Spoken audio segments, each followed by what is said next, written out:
Estamos iniciando mais uma edição da Sessão TV Atende. Nosso convidado de hoje é o Supervisor de Vigilância e Saúde Ambiental, Aldo Fernandes.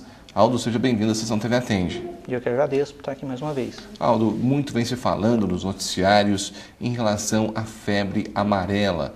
É um surto e que preocupa aí muitas pessoas. Andradas hoje, nesse momento, corre algum risco?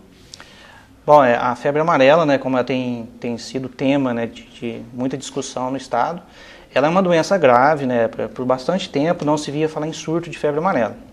Então, né, ela voltou, né, está acontecendo aqui no estado de Minas. E na nossa região, a gente, assim, não é um motivo de pânico no momento, né, não temos casos suspeitos de pessoas com a doença, mas um trabalho de vigilância tem que ser feito, né, a gente mantém essa vigilância e por isso a gente quer esclarecer algumas coisas. Quando se fala em surto, o que significa isso? O que é mais preocupante? Surto ou uma epidemia? Bom, a epidemia ela comete mais pessoas, né, num espaço de tempo mais curto.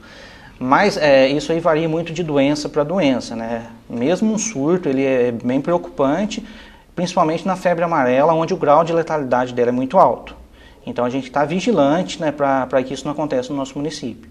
No caso, a febre amarela é transmitida também por um mosquito.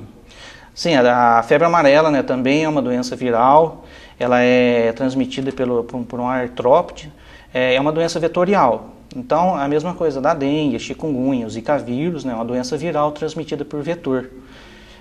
A febre amarela tem 2 ciclos, né, o ciclo silvestre, né, o que está acontecendo, ela é transmitida, né, ela ocorre, né, no meio silvestre, principalmente nos primatas não humanos, que são os macacos, e o ser humano acaba adoecendo por acidente, né, ao entrar nessa área que está tendo transmissão, a área de mata ou a área próxima à mata. E tem um outro ciclo, né, que é o ciclo urbano, que desde 1942 ele não acontece no Brasil, que é a transmissão na área urbana. Então, apesar de muitas décadas sem ocorrer, mas é muito preocupante. No caso da zona rural, muito se fala em relação ao macaco. Qual que é a ligação que o macaco tem com a febre amarela? Bom, o organismo dele, né, ele é o único hospedeiro que tem no meio silvestre. Então, só ele acaba adoecendo pela febre amarela. E os vetores, né, ele procura se alimentar do sangue do macaco, que no caso tem o hemagogos, que é lá do meio silvestre, e o sabetes, que são os principais transmissores. Então, os macacos acabam adoecendo, o mosquito se contamina, e o homem, ao entrar nessas matas ou região próxima, acaba se contaminando. Por isso foi soltado um comunicado recentemente pela equipe da Vigilância Sanitária Epidemiológica, caso encontrar esses animais mortos, comunicar, porque eles podem ser mortos pelo vírus da febre amarela. Um indicador muito importante, né, na região que mostra que há um risco de febre amarela é quando acontece a epizootia, que é a morte de animal por alguma doença. Então, no caso do macaco, a febre amarela. Então, o município que começa a achar algum macaco morto é um sinal que pode estar ocorrendo ali uma transmissão de febre amarela. Então, a gente faz um alerta a toda a população, né? A zona rural de Andradas é muito extensa, uma região de mata também muito grande, não só Andradas, mas que tem uma ligação com todas as outras cidades, tem uma cadeia de montanha que vai ligando, que é Andradas, Santa Rita, Ibitura, e várias cidades que são ligadas para essa cadeia de montanha. Então, a gente faz um alerta a toda a população que trabalha na zona rural, população da zona urbana que também tem acesso à zona rural, pessoal que pratica esporte, né, de aventura também, bastante atenção. Se encontrar algum macaco morto, ele não precisa estar morto recente, mesmo que seja uma ossada, está imediatamente, né, avisando o setor de epidemiologia ou o setor de vigilância em saúde ambiental para que a gente possa fazer uma pesquisa e ver se está ocorrendo a febre amarela nessa localidade. Com isso é possível fazer um exame no animal e diagnosticar se foi febre amarela ou não? Como a gente trabalha com suspeita, se for uma ossada, a gente vai fazer, ali é feito um trabalho específico naquela região, né, principalmente o setor de vacina, há uma prioridade nessa área, mas não tem como identificar numa ossada. O animal morto recentemente, que ele ainda não está em estado de decomposição, aí sim é possível de coletar o material e fazer uma análise do animal. É um fato preocupante essa questão da febre amarela, esses casos que vêm acontecendo em Minas, São Paulo e outros estados? Ele é preocupante porque, apesar de há muitas décadas a febre amarela urbana estar extinta, ela pode voltar a qualquer momento, porque o cidadão que mora no perímetro urbano, ele vai até a zona rural, se contamina com a febre amarela, né, pelo hemagogos ou sabetes, que é o mosquito transmissor. Ele vem para a área urbana, aí corre o risco do Aedes aegypti, que é o principal transmissor da zona urbana, picar esse indivíduo que está com a febre amarela. O Aedes aegypti adquire o vírus, como da dengue e outros, e passa a transmitir a febre amarela no perímetro urbano. Aí tem um número muito maior, a concentração de pessoas muito alta, é diferente da zona rural, a densidade demográfica é muito alta, e com isso pode fazer muito mais vítima. No caso da zona rural mesmo, é a vacina ou existe outro tipo de prevenção? Infelizmente não tem outro tipo de prevenção.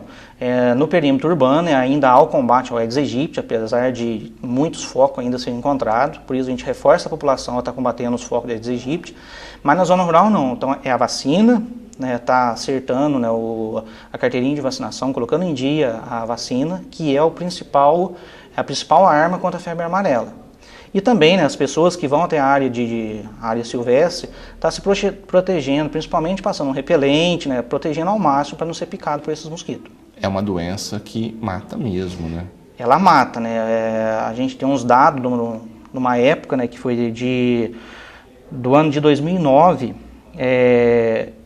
do ano de 1980 a 2009, foram confirmados 772 casos de febre amarela. Desses 772, 399 foi a óbito. Então a taxa de letalidade de mais de 50%. Então ela é muito preocupante. Os sinais inicialmente, né, é muito parecido com outras doenças hemorrágicas, como a dengue hemorrágica. A pessoa começa com febre, dor no corpo, né? Mas ela pode evoluir para óbito no período de uma semana se não tiver os cuidados necessários. Né?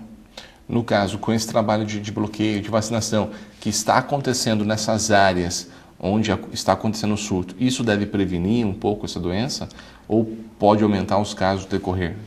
Bom, com certeza a cobertura de vacinação, se ela estiver bem ampla no município, vai trazer uma segurança grande, porque ela tem uma taxa de cobertura, né, de 95% de imunidade. Então a pessoa que é vacinada tem uma taxa de 95%. Então é uma cobertura satisfatória. Então se toda a população estiver vacinada, o risco de transmissão vai diminuir muito, né? Então a gente pede a toda a população estar atento ao calendário vacinal. Claro, e aqui em Andradas acontece também uma campanha agora na próxima semana para a zona rural em alguns bairros, né, como Gramínea, Campestrinho, Barra, Óleo. O trabalho é esse, trabalhar nos lugares onde existe a possibilidade de maior risco, né, que é a zona rural. A gente está sendo priorizado a zona rural, né, porque é onde acontece a transmissão. Então, vai ser priorizado essas áreas. Então, a população não precisa entrar em pânico, né? Principalmente a pessoa que mora na zona urbana e não frequenta a zona rural, não é motivo de pânico, né? Porque o contato com o mosquito, no momento, ele não vai ter esse contato. E no momento também não está no município tendo caso notificado. A partir que se notifica um caso, aí muda o cenário epidemiológico. Os casos são todos bem longe, bem distantes de Andradas, né? São distantes, né? Mas a gente já está fazendo esse trabalho preventivo, né? Para a gente, se acontecer, a gente não entrar em pânico. Então, por isso que a gente pede à população, se encontrar algum primata morto e o macaco, né? A gente ter o conhecimento que a partir que a gente tem um macaco morto no município, pode mudar o cenário epidemiológico, inclusive na questão de vacinação. Essa é uma doença rápida também, que em poucos dias ela se manifesta, né? É uma doença rápida, né? O princípio dela é como se fosse a dengue. A partir que o paciente é picado pelo mosquito contaminado, ele tem um período de 5 a 6 dias, né? De 3 a 6 para começar a ter sintoma. Então ele tem um início muito forte de febre, num período de 3 dias dá uma diminuída dessas febres, mas a partir que diminui a febre é um risco bem crítico, que aí a pessoa pode evoluir para óbito. Tá certo, Aldo, eu agradeço a sua participação, até uma outra oportunidade. E eu que agradeço, e o setor de vigilância epidemiológica e ambiental está à disposição da população para qualquer esclarecimento. Conversamos hoje na sessão TV Atende com o Supervisor de Vigilância em Saúde Ambiental, Aldo Fernandes.